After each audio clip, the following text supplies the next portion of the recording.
হিমালয় পর্বতের কোলে বহু জায়গায় আমরা পাইন গাছ দেখতে পাই, কিন্তু একসাথে শাল আর পাইনের এই মেলবন্ধন কোথাও কি দেখতে পেয়েছি? না, পাইনি। আমরা পেলাম ঝাড়খণ্ডের একমাত্র শৈল শহর নেতারহাট।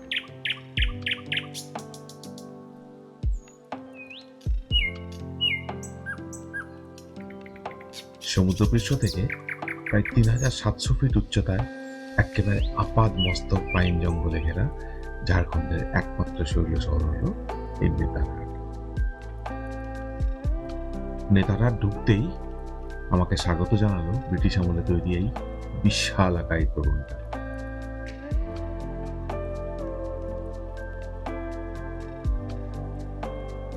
শীতের মিঠে রোদের পরশ যখন এই শাল জঙ্গলের ফাঁক দিয়ে এসে রাস্তায় পড়ে, তখন চারিদিকটা না বেশ সোনার মতো চকচক করে।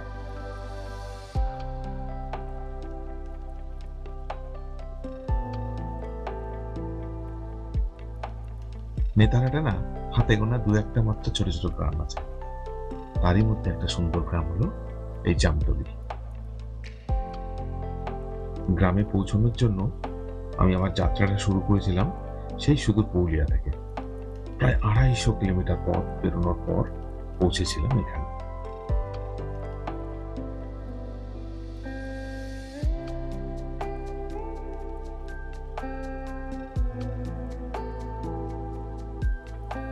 অসম্ভব সুন্দর সব একাকী সবুজে বেড়া এরকম কিছু রাস্তা পেরিয়ে এসে পৌঁছেছি জামতলী গ্রামে।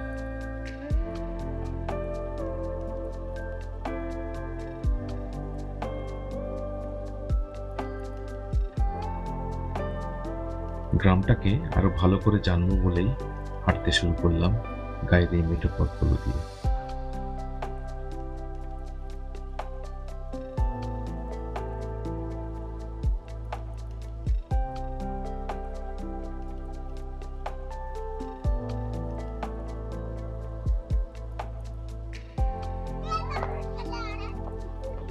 क्या कर रहे हो आप लोग? खेल रहे हो? আচ্ছা আচ্ছা আচ্ছা, গায়ের বাচ্চাগুলো তখন খেলায় মস্ত,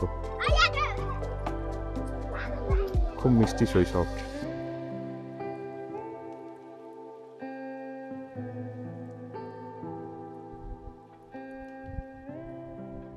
নেতারহাটের এই জিনিসটা ভীষণ অদ্ভুত লাগলো। প্রত্যেকটা বাড়িতে ঠিক এরকম দিয়ে শালকুঠি বা শাল বলগা দিয়ে বেড়া তৈরি করা হয়েছে। এখানটা যেটা দেখা যাচ্ছে সেটা হচ্ছে যে এখানে গরু ছাগল রাখা হয়, তাদের বেরোনোর পথ সেটাও খুব সুন্দরভাবে করা আছে। এখানে প্রত্যেকটা বাড়িতে যেমন শাল বগলার খুঁটি দিয়ে বেড়া তৈরি করা আছে, তেমনি একইভাবে রয়ে গেছে ন্যাশপাতি গাছ। প্রায় প্রত্যেকটা বাড়িতেই এখানে ন্যাশপাতি গাছের সমারোহ। ঘুরতে ঘুরতে এই খুদেগুলোকে পেয়ে গেলাম, ছোট্ট झारखंडी बच्चाগুলো। अच्छा, तुम लोग का नाम क्या है? थोड़ा जोर से बोलना। अच्छा अच्छा, सुबोध किसान, वाह वाह वाह। तुम लोग यही गांव पे रहते हो? अच्छा अच्छा, ये गांव का नाम क्या है? जामटोली। अच्छा अच्छा अच्छा, ठीक है ठीक है ठीक है। कहाँ जा रहे हो अभी? खेलने के लिए जा रहे हो? আচ্ছা আচ্ছা, ঠিক আছে ঠিক আছে। এখানে নাশপাতি গাছগুলো বেশ তরতাজা। তো এখানে একজন চাষ করছেন ভদ্রলোক, ওনাকে পেলাম, ওনার সঙ্গে একটু কথা বলে নেবো। दादा नमस्ते। नमस्ते। दादा ये गांव का नाम वो बच्चे लोग के पास से मालूम हुआ कि जामटोली। हाँ, जामटोली। जामटोली। नेतरहाट जामटोली। आपका नाम क्या है? मेरा नाम कामदास किसान है। कामदास किसान है आप। ये सब क्या आलू का पौधा आलू है का सर, खेती कर रहे हो? जी सर, आलू और की क्या खेती क्या है इसमें? इसके साथ में है, और लहसुन का खेती है। अच्छा, और उधर है आपको मटर का है, ये मटर का है। अभी नाशपाती का पौधा है। अच्छा अच्छा, जी जो इसको ये तो नाशपाती गाछ है, जी ये जो गाछ है, जी आप थोड़ा ये बताओ मुझे कि ये कलर क्यों कर रहा है? ये सर इसमें करके जैसे रखा कि हुआ है। बरसात में पानी पड़ा और इसमें कीड़े मकोड़े नहीं आए, दीमक नहीं आए, और इसकी डाली में बीमारी नहीं हो, इसके लिए करंट नाम का एक ठोला ही भगाने वाला दवा को डाल करके चूना के साथ इसमें लपेट मारे। साल भर ऐसे ही रहते हैं? ऐसे रहेगा सर, अच्छा अच्छा अच्छा। जिसमें बीमारी नहीं आएगी। नाशपाती का अभी जो फल आएगा तो जुलाई अगस्त महीने में आएगा? नहीं सर, उससे फरवरी में फूल आ जाएगा और अच्छा, जुलाई तक, जून तक तैयार हो जाता है सर। जून तक तैयार हो जाता है। सीजन बहुत ऑफ, बढ़िया है। जुलाई में सीजन ऑफ हो जाता है। अच्छा अच्छा जी। अच्छा अच्छा अच्छा, बहुत बढ़िया लग रहा है। फिर भी ठीक है। थैंक यू जी, थैंक यू।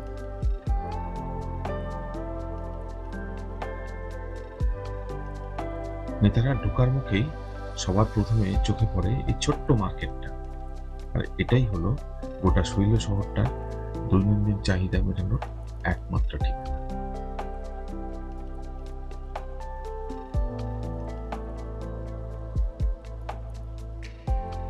জামতলী গ্রামটা ঘুরতে ঘুরতে না হঠাৎ করে দেখা পেয়ে গেছিলাম একটা কমলা লেবু গাছের। খুব সুন্দর, খুব সুন্দর, ভীষণ মিষ্টি।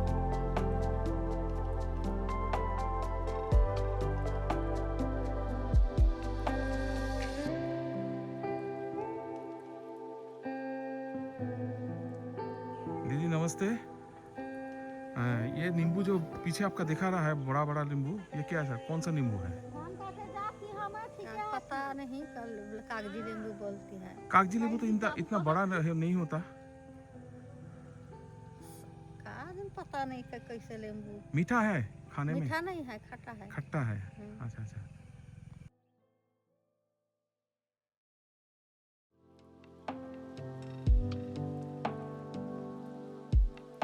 নাশপাতি বাগান, হ্যাঁ, এটাই নেতারহাটের টুরিস্ট স্পটগুলোর মধ্যে অন্যতম জনপ্রিয় একটা স্থান। চলুন একটু ঘুরে দেখা যাক।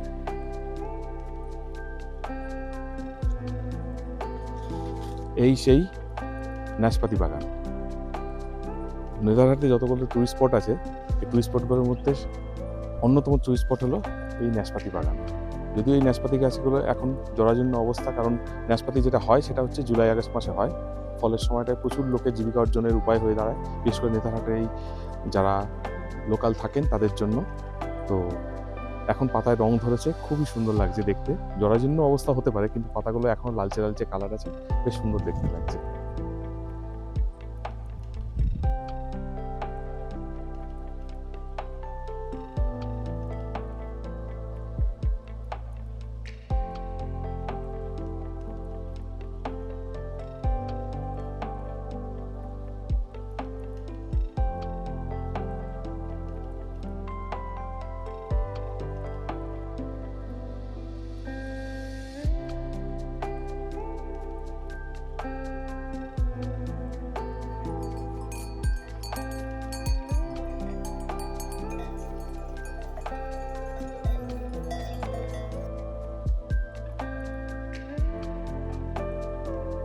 নেতারহাট লেক, জামতলী থেকে হাঁটা পথে এর অবস্থান। বিকেলের নরম রোদ মেখে তখন তার নীলাভূতির চারিদিকটা ছড়িয়ে পড়েছে। সত্যি অপূর্ব সুন্দর।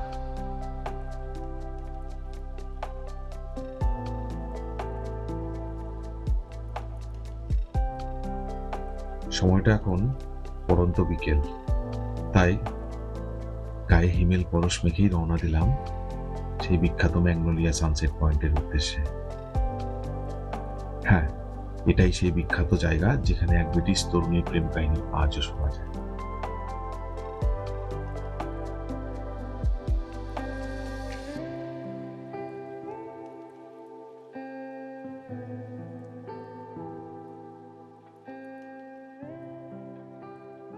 ভীষণ সুন্দর একটা সূর্যাস্তের সাক্ষী রইলাম আজকের দিনের শেষটায়। এটা ভোলার নয়।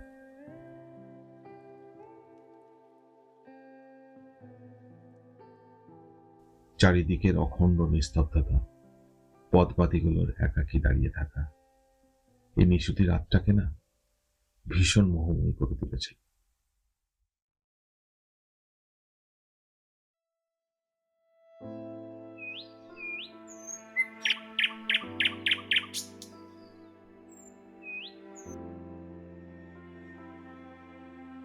ভোর হতেই বেরিয়ে পড়েছি এখানকার পাইন বনগুলোকে আর একটু ভালো করে জানতে, আর একটু কাছ থেকে জানতে।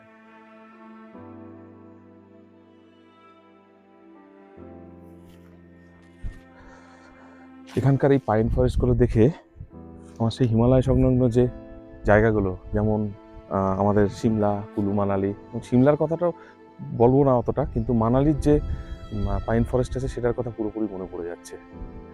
সত্যি ঝাড়খণ্ডে এরকম একটা জায়গা আছে যেখানে এত পাইন গাছ আছে, আর কোথাও নেই।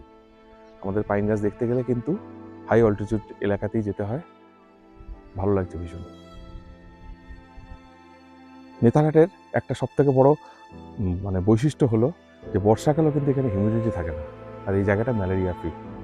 সত্যি কুইন অফ ছোটনাগপুর বলে কারণ আজকে এসে ফিল করছি যে জায়গাটার সিরিনিটি জাস্ট এক কথায় অসম।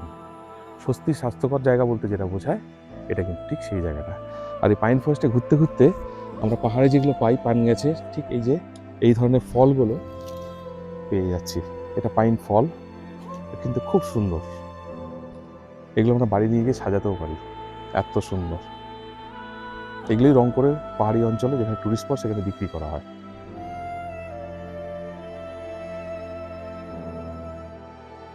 আজ প্রতিমধ্যেই পেয়ে গেছিলাম সেই বিখ্যাত শতাব্দী প্রাচীন নেতারহাট রেসিডেন্সিয়াল স্কুল।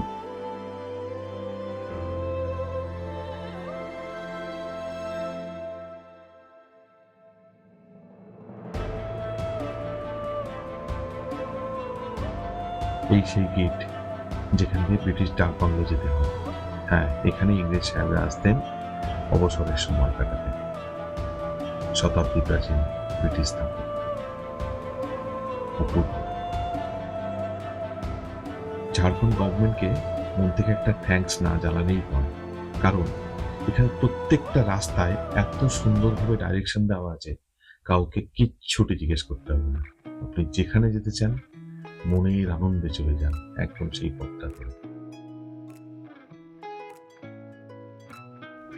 বেলা বাড়লেও এই মিঠে রোদের পরশটা গায়ে তখনও বেশ না ভালোই লাগছিল।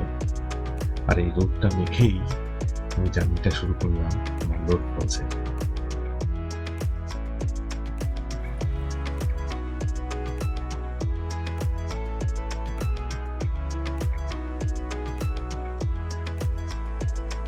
অসম্ভব সুন্দর ছোট্ট ছোট্ট ঢেউ খেলানো পাহাড়ি বাঁধ আর জঙ্গলে ঘেরা এই রাস্তাগুলো সত্যিই বাকরুদ্ধ করে দেয়। তাই এই সুন্দর জার্নির অনুভূতিটা আপনাদের সাথে শেয়ার না করে পারলাম না। Just feel the road and forest, not the destination.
এখানে ঢোকার মুখে টিকিট লাগলো, বাইকের জন্য 20 টাকা আর জনপ্রতি 10 টাকা। এটাই লোড ফলসের ফরেস্ট ডিপার্টমেন্ট থেকে নিচ্ছে।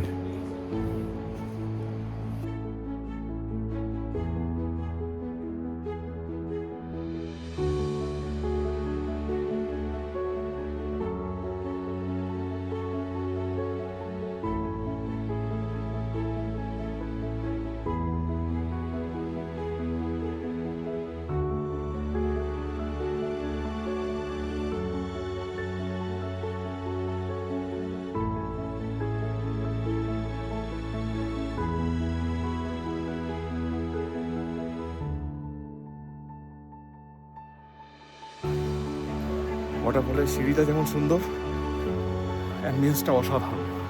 আমার সামনে ঠিক দেখা যাচ্ছে ওয়াটারফলস অনেকটা উঁচু থেকে পড়ছে।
ক্লান্ত বিকেলে কোয়েল নদীটাকেও বেশ ক্লান্তই লাগছিল। সত্যি মনটা আজ বড়ই ভারাক্রান্ত।